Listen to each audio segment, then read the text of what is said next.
What does the word America mean to you? To me, America means chocolate. A hodgepodge of different ideas. Medium intelligent, superficial, honest, nice fellows. It was not at all what I thought it would be. I am so disappointed. Good evening. This is the opening program in our 1956 discussion series. During the course of these 12 programs, you'll meet 33 students from 33 countries who have just come to the United States as forum delegates. 4 of them are here for tonight's discussion. They are Hye-Jun Park, 17 years old, from Korea; Chitranjan Kapoor from India, who's just admitted to me he stayed out till 4:30 last night. I guess it was in a discussion. Francesco Brioschi from Italy, 17, and Jawahir Haji Ali from Malaya. Jawahir, since you said you were terribly disappointed with America, maybe you ought to tell us what's disappointed you so much. When I got down at the American airport, I was so surprised and shocked to find that America was freezing and shivering with cold. Didn't you know it would be in the winter? Yes, I knew it would be in winter, but I had no idea how cold it would be. And this is the first time I experienced the cold. What was the picture you had in your mind of America before you came here? Well, before I came here, I thought that America, New York is the busiest city in the world. And I thought that if I am in the middle of the city, I would hardly hear my own voice because of the noise.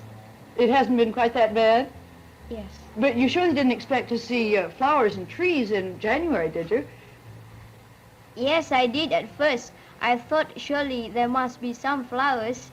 Well, anyhow, in winter, I expect to see some flowers too. We'll take you to a greenhouse. Hey, Okay. June, chocolate. America means chocolate. What do you mean by that? Well, with the termination of World War II, American soldiers came over Korea, and they did funny things to Korean children. Whenever they walk around the streets, they gave chocolates and chewing gums to especially young students, and Korean young children made America chocolate. I suppose that's true in lots of the world. Is that true in Italy? Does chocolate sort of mean American, or did it during the war? Well, during the war, not now.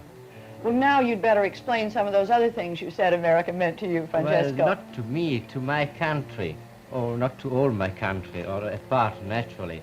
Honest, we generally consider American very simple people, simple in every field of their life, even in their mind. And this simplicity is not a synonym with intelligence. But this is not my opinion, I repeat. But what makes you think that they are simple? Simple because they are young people. They are not sophisticated, I mean. You see the point? Up till now, I thought that Americans are the most sophisticated people of the world. Who told you? Well, that's what I had read about America, and that's what I had seen about America. Oh, you must be Both right. in books as well as in pictures.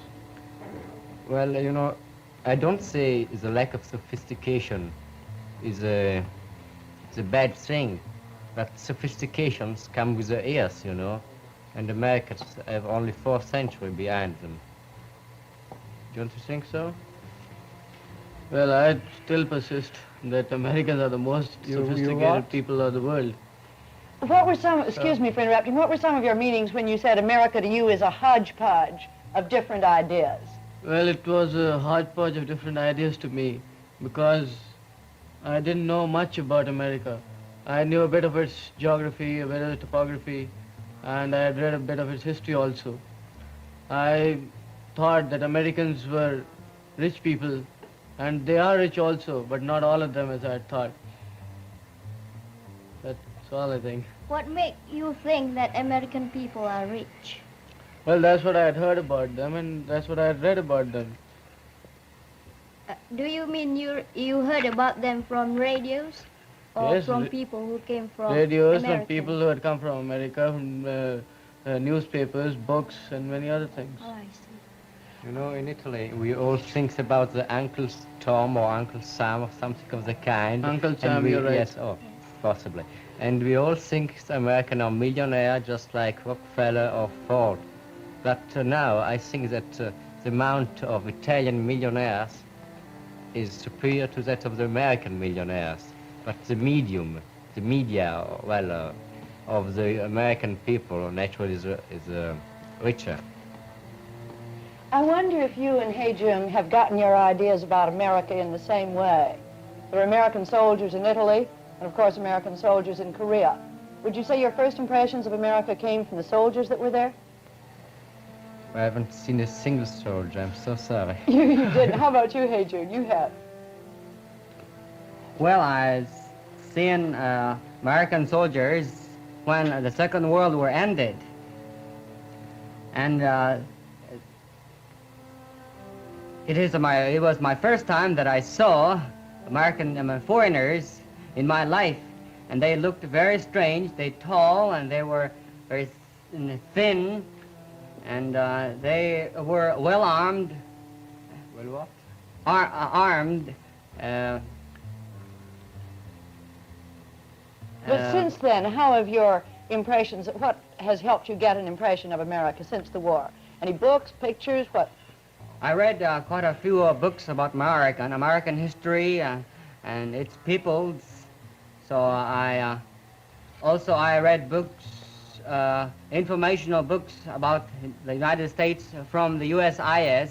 So I learned quite a lot about America. So I had an image that America is the richest country in the world.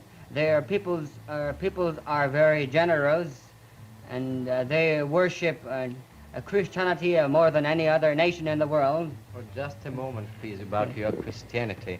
I think the main thing about American religion, or the religion as felt by American, they think that God has created them only for doing what they like, you see. They worship God only if they think that God can help them. You see, I don't think Americans have got much spirit of sacrifice, you know. Don't you think so?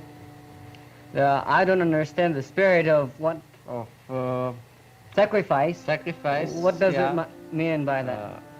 It means that they are not ready to submit their personal will for something else, you know?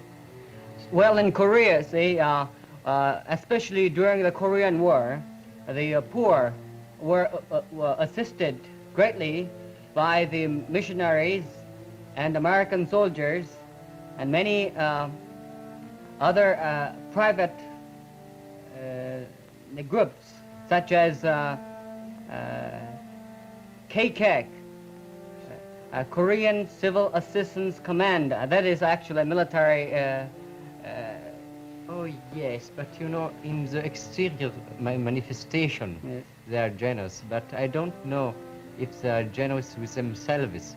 If they can, possibly they can give $1 million or a little bit less maybe. But I don't know if they can give their life. You know what I mean? See, I'll give a good example.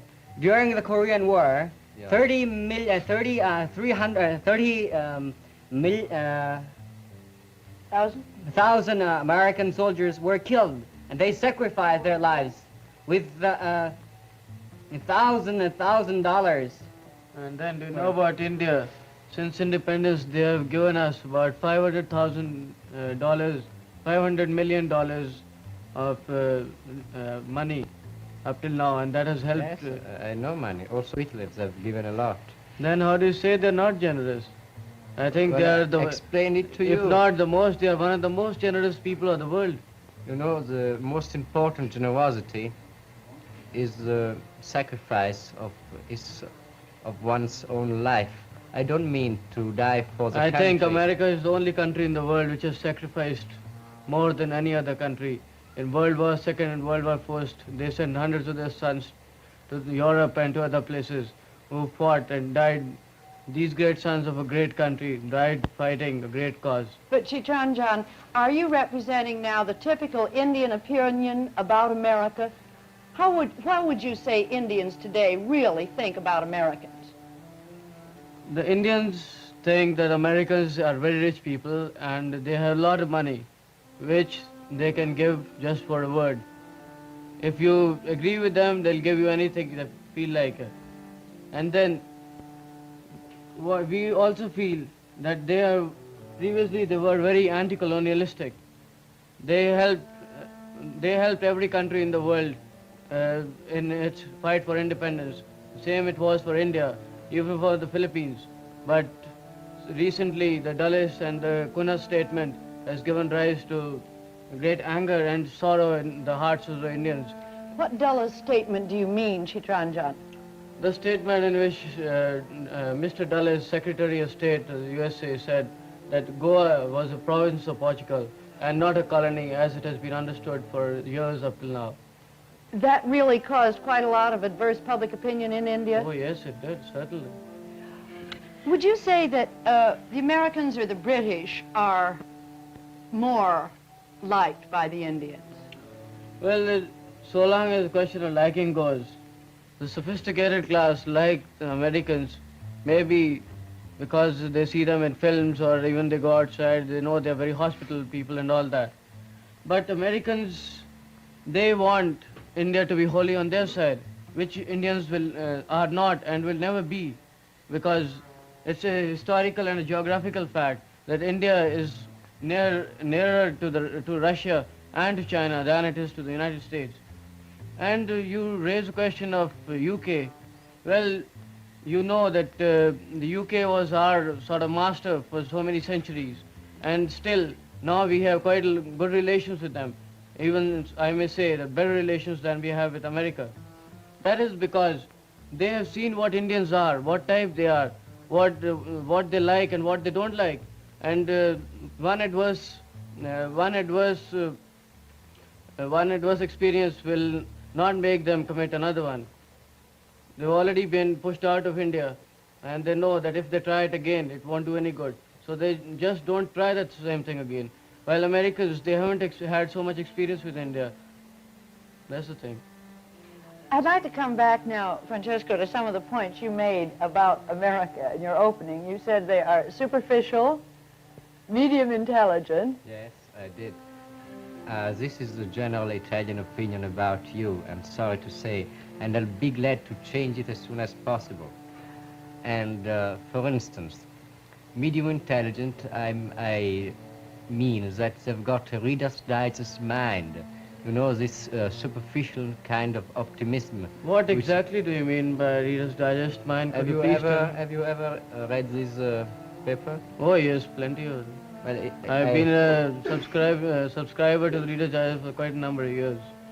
Well, any case, I think that there is much good in this paper. Because, Yes, there sure is. But it's too simple, you see? Mm-hmm. It doesn't deepen the question. And this is a point about American. They just stay, they don't deepen the problem, you see? Or at least... Do you mean by that Americans are not a deep thinker? No, they are not. How? And why? They are Would you not- please explain? Well, this may come possibly from the education. Education, yes. You don't learn very much philosophy in your school, in American school, I mean. And this philosophy helps very much to reason. And if you have not got that, a classical education, I don't mean you can't reason, but I mean it's more difficult to do it. Excuse me, what do you mean by the word superficial, please? Superficial, they Yes. don't deepen. They don't deepen. What do you think about it? Well, can you explain further what do you mean by they don't deepen? Well, yeah, if there is a question and if you give to Americans a solution, you see, this Yes. solution is quite all right for them, even if it's a silly solution. and they don't look for anything else, you see. Oh, I see. The pleasant, they mix up the pleasant and the truth sometimes, you see. The truth, I mean. Oh, yes. You're giving us some fascinating insights, ourselves as others see us. I'd like to find out a little bit more, though, how these ideas have come to you. I don't know. I've not met many Americans, but I don't know the Reader Digest is sufficient for that, or your So movies. far as I know, the Reader's Digest gives condensed news and condensed form of books and a few articles by some leading authors. But it's fascinating to see how the image of America that gets to Malaya is, for example, different from the one that gets to Italy, and how the image of America in India is very different from the one that's in Korea. That's why, can you tell us just a little bit more as you think back? How did you get this image of America that you had when you came a few days ago?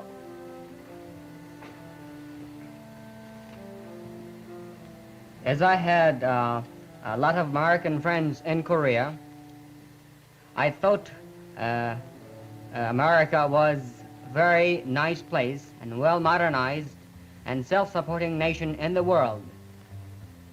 And as I landed at Idlewild International Airport and drove New York on the Christmas day night, the New York was imaginative place. So New York, America is same as I thought while I was staying in Korea. Oh, don't think you are the only one who thinks that America is a wonderful country, you know. I myself do think so. Same here. But how does this idea, this European idea of Americans as being just medium intelligent, not of a philosophical bent of mind, where do you get that, Francesco? Do you get it in school? Well, I think Europeans mixed up sophistication with intelligence. This is quite possible. Don't you think so? I don't know. I'm fascinated with your ideas. 3 months from now, we'll compare them again. Yes, But it's very useful to us to see how these things came about. Well, I don't know. Our schools don't speak very much about America. The papers do, naturally. The people do, either. But, well, I don't know. I can't explain it, you see. Okay, we'll shift on to something else. All right, let's shift to India. What's on your mind at the moment in this general area? What exactly do you mean, Mrs. Waller? Well, I have a feeling I wanted to catch you up on one point. You said that the Indians were very unhappy over our over Dulles' statement on Goa. Yes. Because you didn't want us to side with the Portuguese on that. Yes. Weren't we sort of taking a neutral position, not siding either with Portugal or India? And doesn't that correspond to India's position in the world today of not siding with one side or another? The Dulles-Cunha statement was perfect siding with the Portuguese of America. It was not neutralism as practiced by India or as by any other country in the world. Well, that is, of course, one interpretation of it. But I just wondered how often one can be neutral, in what conditions one can be neutral. No, but there are certain things about neutrality also. But this statement was a clear siding with the Portuguese. When Dr. Cunha wanted, and he said in public also, that Portuguese was that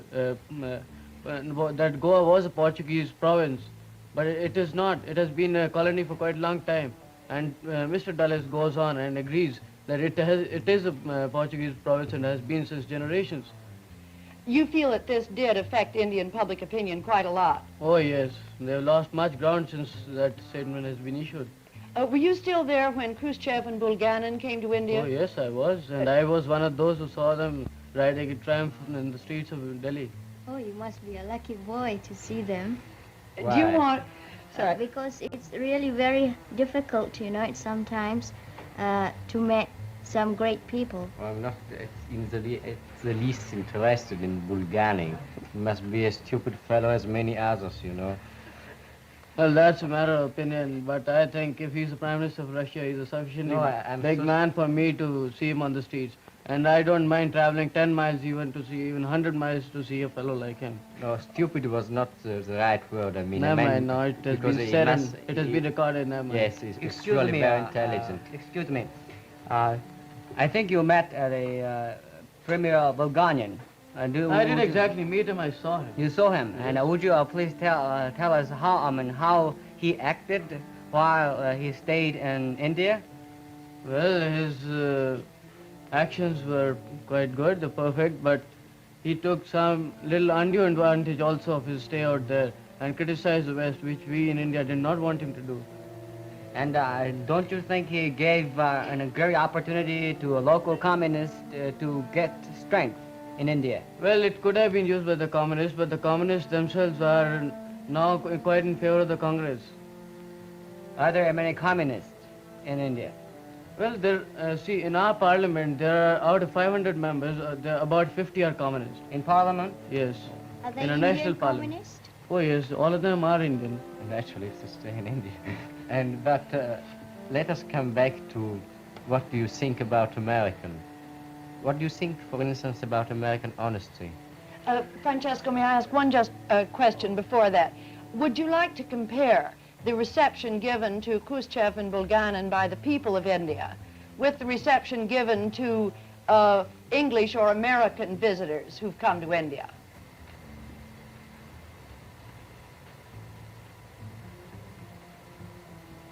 Can you, Chief?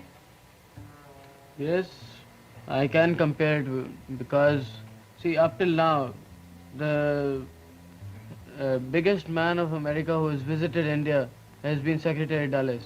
No higher official than him has ever visited India. And now, in regard to the England, Sir Anthony Eden, the Foreign Secretary of England, visited India this year also. And he got quite a reception, as much as was warranted by the circumstances. Because, you know, that Sir Anthony Eden and, in fact, all the leaders of the free world, they move about quite a lot in the free world. While for Russian leaders and all, they're not so, if I may use the word, cheap in their movements. They usually stay at home. And when once they come out, there is a sort of atmosphere around them, and people want to take part in that atmosphere. Then it was not only that the Soviet representatives who visited India had higher rank that made all the people come to see them. It was also the fact that this was kind of a curiosity. Yes, in part. But as you saw the people, what was the reaction you got from the crowds? The reaction I got from the crowds that, as usual, our crowds wanted to increase the circle of friendship all over the world and to bring into the circle as many people as they could, whom they could call as their friends. I wish you could tell us just a little bit more about the sense, because we don't know whether the newspaper reports we get here are accurate or not. Okay, I'll tell you. The Russian leaders, they visited India last month. When they came to India, they landed in India actually on the 18th of November. The government, though they didn't help directly in transporting people from the different provinces, as has been alleged by quite a number of Western papers. Some of the companies, they provided transport, and others, they reduced rates a little bit. Was it true, for example, that in New Delhi, school children were told to go out into the streets and cheer? Yes, that we did with the Nepalese king also. Anybody who comes there, we have to give him a royal welcome. And another fact is that when our Prime Minister went to Russia, he got a very good reception. And it would have been bad for us had we not given the same sort of reception, if we couldn't give him a better one. And you may be knowing that Indians are a very hospitable people. Yes, we do know that. Every Westerner who has been there does know that. But I was trying to find out if anything in the attitude of these Russian diplomats was different from anything in the attitude of Westerners when they come to India that made the people more or less enthusiastic for one or the other. Oh yes, when most Western statesmen or politicians come to India, they usually go out, if they go out into the villages for seeing the community project something, they'll stand aloof and ask a few questions about this and that and come back. But when the Russians went there, I think they have more knowledge about the emotional impact on the common people than the Westerns who go there usually. And they took on to themselves to wear the local dress and everything so that they should make themselves appear as a part of the population and make the population feel that they were their friends. I wonder if they would have gotten the same reception in other countries in Asia. Well, that depends. In India, there was a sort of climate also in favor of Russia, because we in India, we are trying to increase the circle of friendship. And that's not, you can't say that for all countries in the world. Some of them are absolutely against Russia or against the communists as a whole. We in India, we may be against their policies and their ideas, but we certainly like them as a nation, and we prefer coexistence with them than fighting with them. How was this reported in the Korean press, Hey Jun? Well, we were informed that the Bulgarian, Premier Bulgarian and Khrushchev were making friendship with India. You're perfectly right. And that was actually called the third. They were making great friendship in Asia to invade other country without making destructions. I don't think how they could invade India, because they know the futility of such an invasion. That was a psychological warfare, actually, because they try to build up communist forces in Asia, because then they want to fill the vacuum. Which I don't think there is any vacuum in India. A vacuum in Southeast Asia. Oh, but not in India. Maybe in the rest of Southeast Asia. I can't say that of Burma also, but maybe in other places. I would say the Middle Eastern nations and the Southeastern nations had been suffering from the Western colonialism. But you know, yes, you're right. Continue. Because therefore there exists a vacuum, and there also Western democracy would like to fill that vacuum, and in the meantime... That is why I say that America should come out openly. openly. Let me finish, please. Communist forces would like to fill the vacuum. Therefore, see, the two parties constantly fight each other in these areas. I'm sorry, Hey Jun and Francesco and Chichandran and Hajawir, our time is up, but I think this will be the beginning, perhaps, of our next discussion. The vacuum that's there, it's up so soon. I'm sorry. We'll have to say good night until next week.